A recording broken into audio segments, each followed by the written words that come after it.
ingin sampaikan aspirasi sebagian masyarakat agar DPR RI ini menggunakan hak angket untuk mengklarifikasi kecurigaan dan praduga masyarakat atas sejumlah permasalahan dalam penyelenggaraan pemilu 2024. Ini kami sampaikan karena wacana tersebut sudah mulai menggelisahkan banyak pihak, terutama pihak-pihak yang terkait dengan kepentingan peningkatan mutu pendidikan, terutama juga bagi teman-teman tenaga pendidik, teman-teman guru.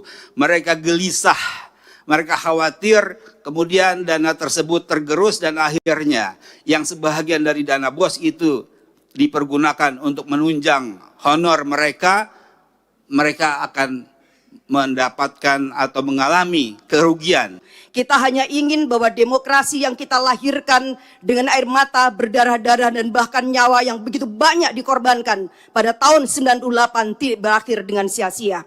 Oleh karena itu pimpinan dan seluruh anggota DPR, saya mendukung hak angket ini kita lakukan semata-mata untuk memberikan kepastian bahwa seluruh proses pemilu 2024 benar-benar dijalankan berdasarkan daulat rakyat, kejujuran, keadilan, etika yang tinggi. Karena disinilah fungsi kita yang sedang ditunggu.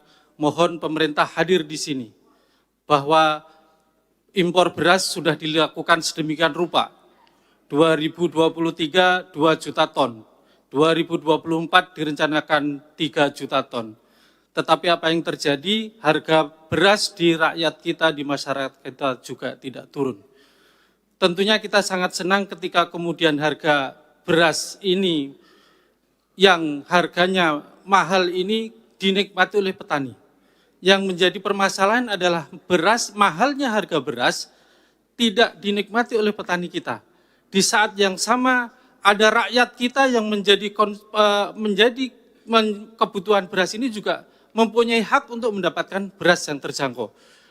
Disinilah kemudian kita menuntut hadirnya pemerintah tetap menjaga kesejahteraan petani agar panennya bisa dibeli dengan harga mahal, tetapi kebutuhan rakyat kita dengan mendapatkan haknya, yaitu beras. Dengan hak angket, saya kira hak angket kita paham semua bahwa ini adalah hak konstitusional kita.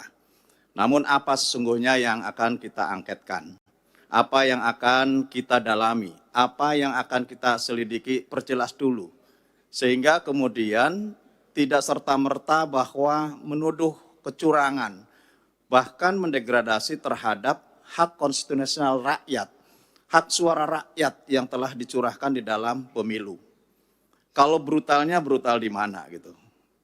Karena ini yang harus didudukan kembali supaya tidak ada informasi yang bias kepada masyarakat.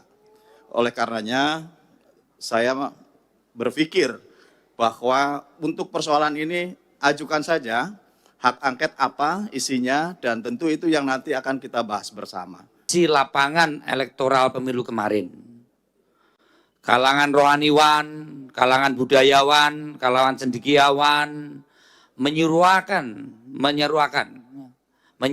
hal-hal yang perlu kita cermati betul untuk pemilu, pilkada maupun pemilu ke depan.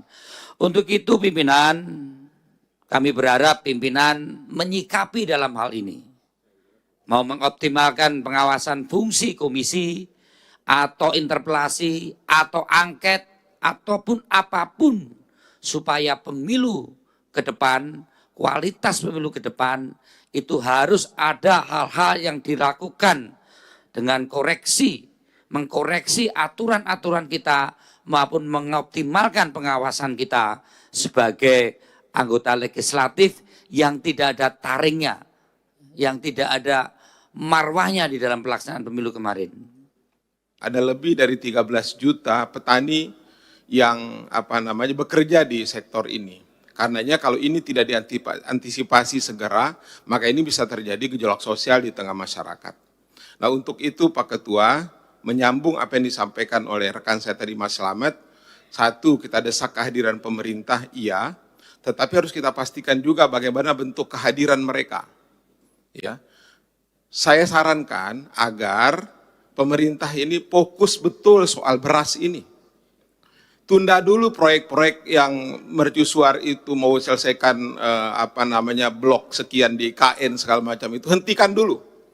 Alihkan uang ini ke beras. Pastikan bahwa stok kita ada dan jangan berpikir untuk impor lagi. Ya. Kita butuh sekarang ini stok 2,5 juta ton untuk menormalisasi stok kita di Bulog. Karena itu Pak Ketua, pimpinan yang saya hormati, saya usulkan kalau pansus terlalu jauh, mohon difasilitasi Pak, rapat gabungan komisi. Jangan lupa subscribe ya.